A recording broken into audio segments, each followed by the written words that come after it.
Hi, I'm Vic Mason, President of the World Pet Association. We are the group that brings Super Zoo, scheduled in August 2021, and our new digital platform, WPA 365, bringing pet brands and pet retailers together. In association with APA, WPA, PJAC Canada, we welcome PetLink Asia, the International Pet Industry Summit. This discussion will be held live and available for viewing on the APA digital platform and be watched in Asia, North America, and the world. Today, we're going to get a distributor's perspective of the U.S. independent pet retail industry, both where we are currently and what the future holds. So first, some introductions. I'm Vic Mason, a pet industry veteran of over 40 years. I've worked in retail, wholesale, and manufacturing, pretty much all parts of the pet industry. I have served over 10 years on the WPA board before becoming president in January of this year. My co-moderator, Pete Rosano. Pete has over 25 years of retail experience, during which time he has successfully grew and transitioned to retail chains to new owners. He now has his own consulting business specializing in retail operations and transitions. For 8 years, he was a board member of the World Pet Association, most recently as second executive vice chair. And in 2020, he was hired by the WPA with a mandate to create a member services division. Next, our distributor partner introduction, Michael Baker. Pet food experts in the Baker family has established a reputation as a distribution partner for independent pet retailers. The Baker family spans 4 generations and 80 years of service to the independent pet industry, with pet food experts currently spanning 32 states with 5 distribution centers. Michael became president of Pet Food Experts in 2003 and then acquired the company from his father in 2005. Michael is co-founder of Etel Pet and serves on the board of the Pet Sustainability Coalition. Pete, I'm going to throw the questions to you. Thanks, Vic. To begin with, we're speaking to an international audience. So, Michael, can we start by you giving your definition of what an independent pet store is and maybe what are some of the key characteristics?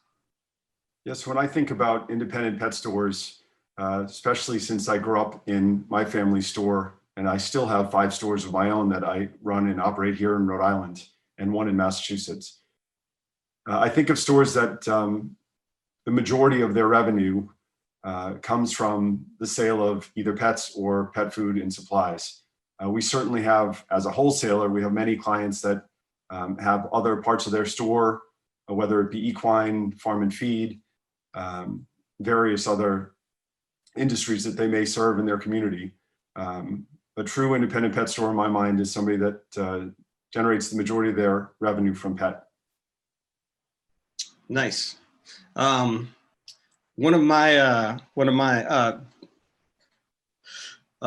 characteristics that also comes to mind for me is that presence of an owner in the business somewhere. Like with your business, you're present in every aspect of your distribution and on the pet store side. And so I feel like you're speaking to the choir, or? Yeah, right? I have always considered myself a retailer first, just because it's the deep heritage of my family. As Vic mentioned, my great-grandfather started as a retailer in the basement of his home. And as a result of his decision to switch industries, he was a soda delivery guy in the neighborhood. When he decided to follow the passion for fish keeping and domestic bird keeping and give up his career to take a chance on the pet business, which was very different then, obviously, than it is now. I can only imagine what went through his mind. And I think the one piece that I've seen that has endured, to your point, is that passion for animals and for pets is something that we all have in common, whether you're a retailer, a distributor, or manufacturer. You're the guy that sweeps the floor, or you're the CEO and owner. we all come to the table with that love of animals. And I think that's what makes, no matter how big our industry has gotten now, 75, 80 billion, whatever the latest number is, that passion for animals is always at the core of everything we do. We're certainly all trying to make a profit as well, which some days is easier than others. But it's amazing to have seen that the roots of every business, whether you have one store or 100, comes with that feeling. And I would say, Pete, interestingly for me, as I've watched so many owners go on and retire and leave the business, in many cases to non-family members, which I think about how I first met you when we were much younger guys. You don't have to necessarily be an owner, but because you have that passion for animals and doing the right thing by pet parents, it's amazing how much ownership non-family members or non-owners take with regards to the responsibility of the business. And that makes my job as a distributor, that much easier, because people want the absolute best, and it puts a lot of pressure on pet food experts as a distributor to try to scour the earth for whatever the next best thing is, the hottest trend, or more importantly, the best nutritional option for pet parents to choose for their mostly dogs and cats. Right. And it's that passion and that level of ownership which gives them the drive and gives them, they set aside time for the customer service and for the education, which really, I think it's the education that independent pet stores are willing to share with pet parents that forms like lifelong loyalty with brands. And really the heart of the pet industry, maybe. Yeah. And that is the ultimate test that we're facing, right? As the world becomes more digital. And this is a daily discussion, both in my retail business and at Pet Food Experts, of how can we take such a deeply personal, relationship driven interaction with pet parents and make sure that relationship remains sacred. And I've been using the term nutritional prescription. At Pet Food Experts, we mostly sell food and treats. It's the vast majority of our business is on consumables, cat litter too, but mostly things dogs and cats can eat. And as a result of that, we're relying on our customers to build brands with us. And I don't know if I need to register that trademark, but I feel like every time somebody comes in and says, hey, I've got this new puppy, especially this year in the United States, new puppy or new kitten, I'm coming to you because you're in my neighborhood. You are the pet store here in town. What do you think I should feed this animal? I mean, you have an opportunity to make that nutritional prescription without a medical degree. And we know, particularly if you can reference the fact that of all these brands, beautiful brands I have in my store, this is the brand that I've chosen to feed my animals. I could choose anything here in the store. I'm an expert, but I'm choosing this. And here's why I would recommend it for you and your family. That's a really powerful service that our retailers provide in the United States. That they are helping people make a very, very important decision for their animals. And we've seen time and time again, no matter what comes along with regards to threats to the health of the independent trade, whether they be larger format stores, or now obviously the threat of e-commerce players in our country. Ultimately, all innovation starts with independent pet. It has been that way in my family for generations. I would say there are challenges that our customers face every day with these new other places where pet parents can choose to get their products, but that is only convenience. It doesn't take away the power of that recommendation and that personal touch that our independents provide every day. That's a great segue into the next question, which is as a trade association which works hard to support the independent pet retailers, the WPA recently launched WPA 365. What do you see as the role of distribution in supporting the independent pet trade? Yeah, this year with the pandemic providing such a challenge for all of us, I think more than ever, my team at Pet Food Experts and I have reflected on what is the value proposition that we provide for our customers. So we've spent a lot of time, I would say informally, and then most recently formally working with Sarah and her team from Off Leash Productions on a brand refresh that we'll be announcing early 2021. We've really been more formally reflecting on what are the things that we provide of value to our clients.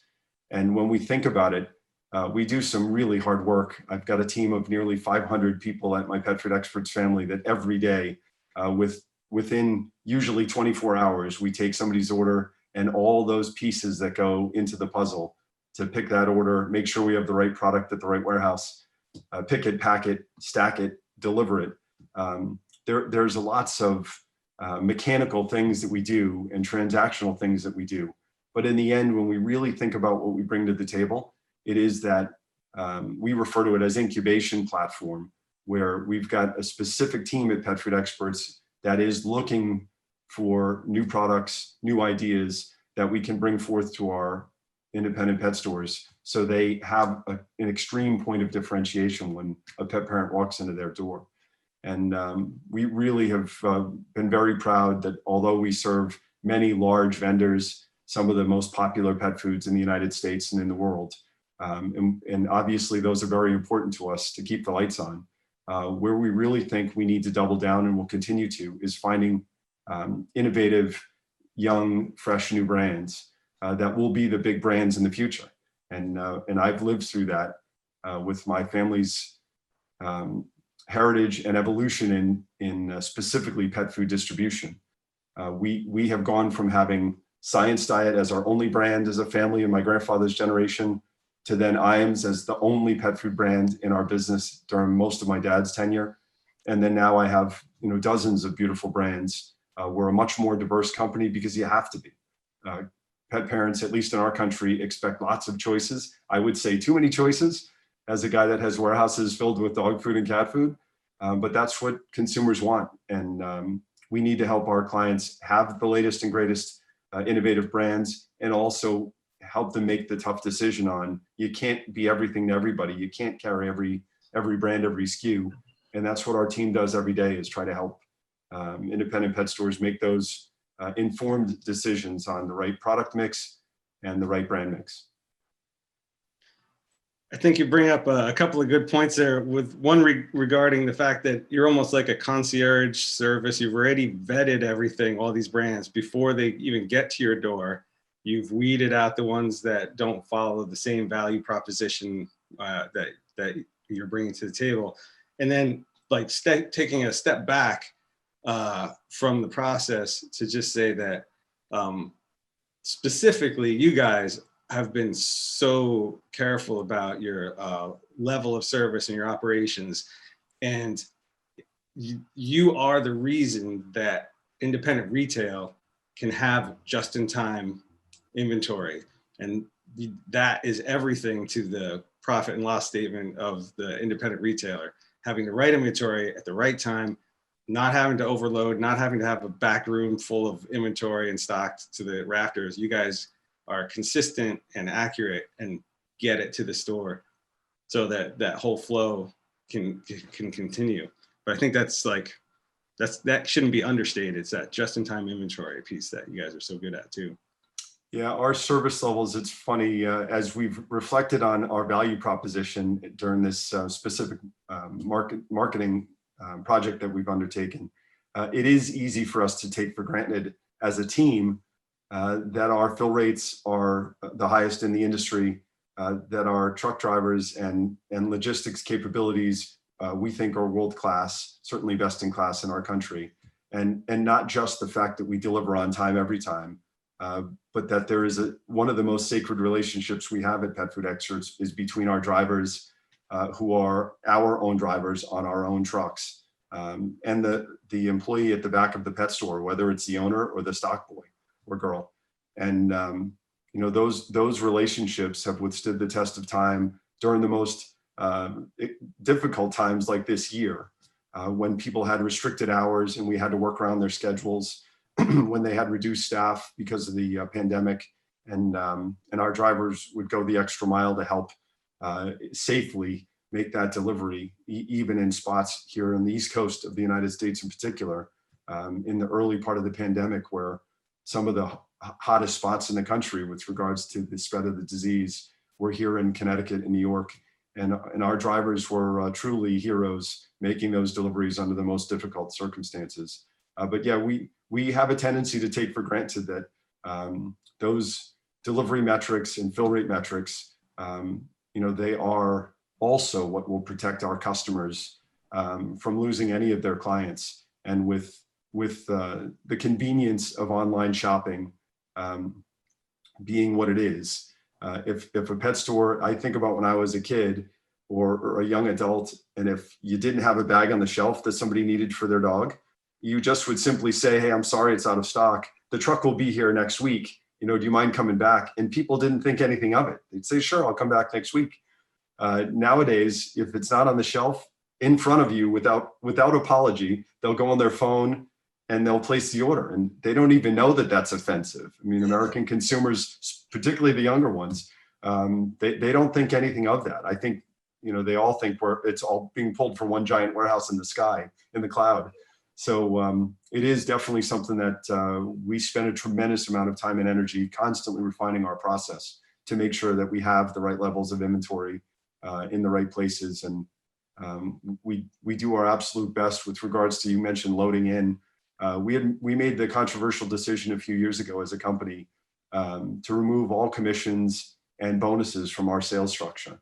So our army of now 60 plus, 70 plus outside and inside salespeople, none of them have any commission or any bonus. They make a straight salary, because I just wanted to remove that temptation, which I served in sales roles both inside and outside myself. So I know how tempting it is when a manufacturer or the company offered me $50 if I place this display in as many stores as possible. And if that's the wrong product for my client, but I knew I could make 50 bucks, it just puts you in that compromised position where what's the most important thing to me? Putting money on and food on the table for my family, or actually serving the needs of my clients. So we made that decision. We've stuck by it. I don't know that everybody believes in it outside of my organization, because certainly the tradition has been you have to pay people to perform, but I just didn't believe in it with regards to the long-term best interest of our customers, having the right product, not too much, just the right amount. We've just eliminated that potential point of risk by changing the way we think about paying for performance. So you've basically, you brought up something during that was interesting, being able to buy on your phone while you're in a store, like the whole idea of how the industry has changed so much. Since you grew up in this industry, what are the changes that you've seen over time for the independent pet channel? Yeah, I think the emphasis on pet food and supplies dominating the revenue of most of our clients. There are certainly still some pet stores in America that sell live animals, but the societal pressure and frankly the challenge, including e-commerce, to try to stick with, leading with live animals is nearly insurmountable, I will say. I've chosen in my 5 stores to have a very, very limited selection of live animals in only 2 of my 5 locations. And if I think back just to 10 or 15 or 20 years ago, we had a very wide selection. In fact, we were named Rumford Aquarium originally as a company. So we really always led with live fish and all the fixings that go with that. So I think that's been a big shift. And we've certainly seen the power of independent pet stores that choose to offer their pet parents multiple ways to shop with them. Convenience, no matter how sacred that relationship is that I mentioned earlier between the pet store and their pet parents that shop there, convenience definitely is an attribute that has to be taken seriously. And which is why I was inspired to partner with Bette Giannini at E-Tail Pet. And we've tried to come up with something born out of the back of her and her family's own 12 pet stores in LA. She had proven in her marketplace several years ago that with these little tiny stores that they chose to open, that their clients were willing to order online and pick up in store. Nearly 70% of the orders that were placed online with their chain were order online, pick up in store. So we didn't necessarily feel like when we talked about founding E-Tail Pet, we didn't necessarily feel like we had to directly compete against Amazon and other e-commerce players. We just needed to offer pet parents that wanted to be loyal to us the easiest possible ways to shop with us and remain loyal and local, right? Shop local in their neighborhood. So we've been blessed now. We have over 1,300 doors, both in the United States and Canada, that are powered by E-Tail Pet. When you go to that pet store's website, you can click Shop Now, and the pet store chooses from a very wide selection, over 30,000 items in our catalog. The pet store chooses how few or how many items they want to offer for sale online. And we do have the ability to offer, first and foremost, order online, pick up in store. And also I would describe it as micro home delivery. Whereas if you want to have your staff on their way home, bring that bag to a neighbor's house, within a few streets or a few blocks of your store, we have the ability to power the pet store to do that as well. But we've seen stores, certainly since the pandemic, stores that have a digital offering for their pet parents are performing at nearly 25% higher revenue than stores that don't have an online presence. It's just common sense. Consumers expect multiple choices, and pet stores should not think that they are immune to that need to provide, the omni-channel experience is the fancy term for it, but it's really just giving people multiple choices. You bring up a good point. The digital aspect, the catering to the consumer's preference, rather than pushing back against it. And that is one of the key elements to what we've seen recently with COVID-19, is coming up with and offering those alternatives. And so you just went over one, the E-Tail Pet alternative or curbside pickup, as being really, I don't know, I think we've fast forwarded 5 years in the development just in the last 5 months. What else have you seen from COVID that has been a challenge for you? Yeah, certainly at the beginning, before pet stores in the United States were deemed essential businesses, meaning they didn't have to close, no matter what other lockdowns were going on in your city or state. Before that was widely known, we saw an incredible and an unprecedented run on inventory in the stores that we serve. At Pet Food Experts, the middle of March 2020, we had 2 weeks that were over double our normal volume, which we knew if we were that busy, that meant our customers were that busy. And we certainly easily predicted that meant shelves were going to be wiped out. So we were blessed to call in many favors to our manufacturers that we serve. And we ordered an emergency order of over 100 tractor trailers in a 24-hour stretch in the middle of those 2 weeks. Wow.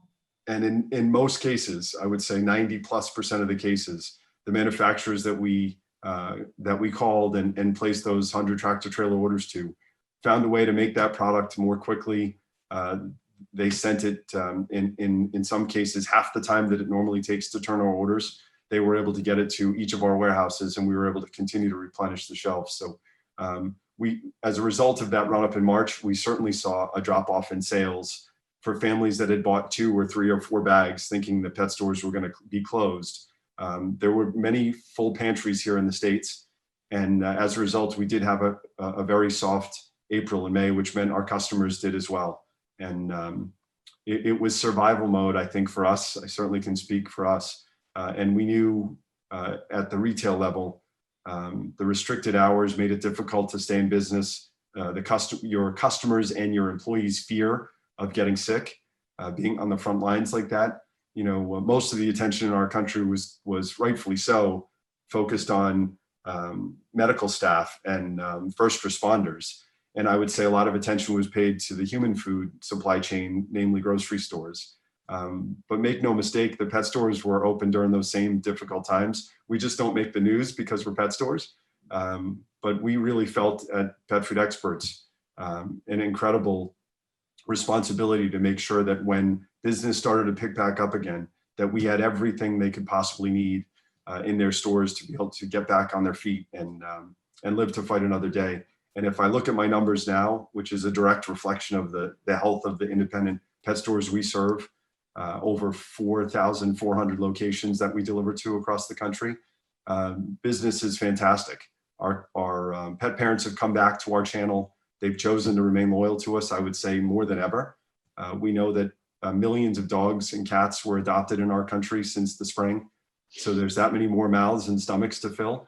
So it's an unintended benefit of this incredible health challenge that we all face, that I think it's brought new life to independent pet stores that want to fight. It is not an easy business. It wasn't when I was a boy, and it isn't going to be any easier going forward. But we certainly see that the strongest in our space have always adapted and survived. And I don't see why a pandemic or e-commerce or any other future threat is going to change that. If customers really want to fight, there are pet parents that are going to want to support independent local pet stores. Which is a great segue into the final question, which is taking a good look at what the role of independent pet will be going forward into the future. Yeah, I think it's a combination, from where I sit in the middle of the supply chain at Pet Food Experts. Our team and I serve over 124 vendors, and many of those vendors have multiple brands, but I'll just say 124 vendors. And then, as I mentioned, 4,400 separate locations that we deliver to. And the role of this ecosystem, the combination of these three pieces of the supply chain, really is to make sure that we're protecting each other. And we recognize that vendors, regardless of their ownership structure, are trying to grow their business. And the temptation when your brand, if we do a great job as pet stores and a distributor with this incubation process of finding innovation, building up brands from zero to the next level, whatever that is.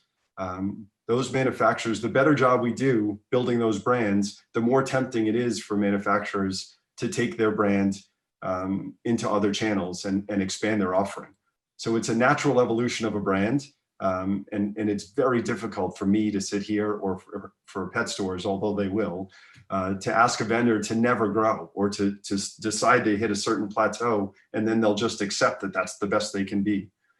So this ever evolving ecosystem of new brands coming in, building up, and then watching these vendors from my seat make these difficult decisions to offer their products or certain of their products to either big box stores or other channels, including e-commerce. That has been the challenge that has existed for generations in my family's case. I think what was different decades ago, or even 10 or 15 years ago, is when a brand was popular in our space, it felt like you had 5 or 10 or even 15 years for that brand to stay faithful, if you will, to our space. And I would say for several reasons, including the onset of the digital age, that life cycle of a brand is much more compressed. If a brand is hot and you get featured on a YouTube spot or a TikTok video, you can be 5 years, or a pandemic happens. This rate of change can be accelerated in a way that I don't know that we ever imagined growing up in the business. And I think that's both our greatest strength as an independent pet trade, as well as potential threat.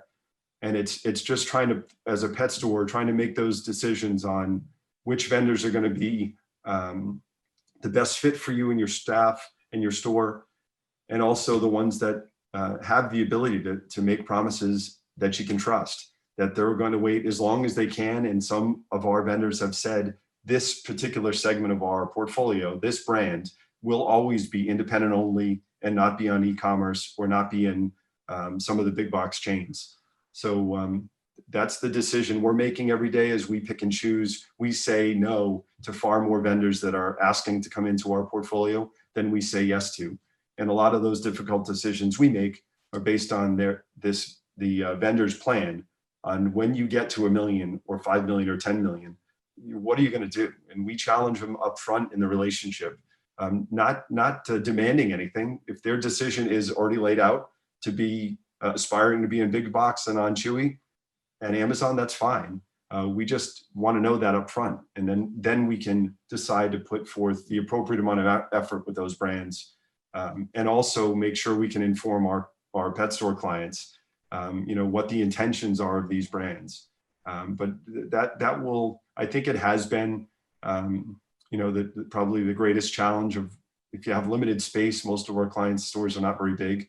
You have to make tough decisions, and this rate of change with brands evolution or brands growth, I think it does make the decisions that much more vital, because if you bet wrong, it can be really difficult to have to switch, your faithful clients to a different pet food brand. I mentioned earlier in the conversation about that sacred nutritional recommendation we make, or prescription almost.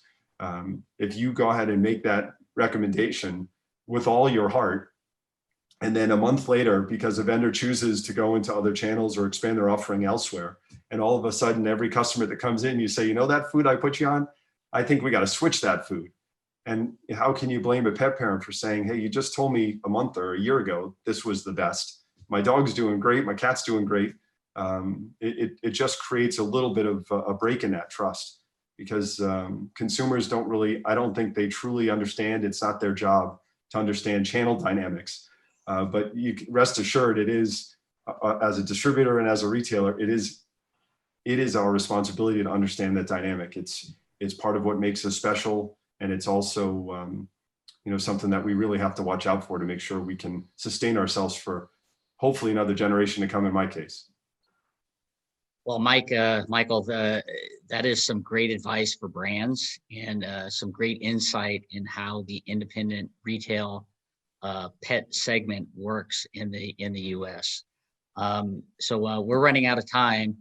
I wanted to thank both you guys for doing this today. Hopefully our world audience has learned a little bit about how the independent trade in the U.S. works. And I'm going to close today actually from a quote that I found by Michael Baker. And so I'm going to go ahead and read that, and then we'll sign off. So this is a quote from Michael Baker. I think we can all agree that 2020 has tested and challenged all of us in many ways, both personally and professionally.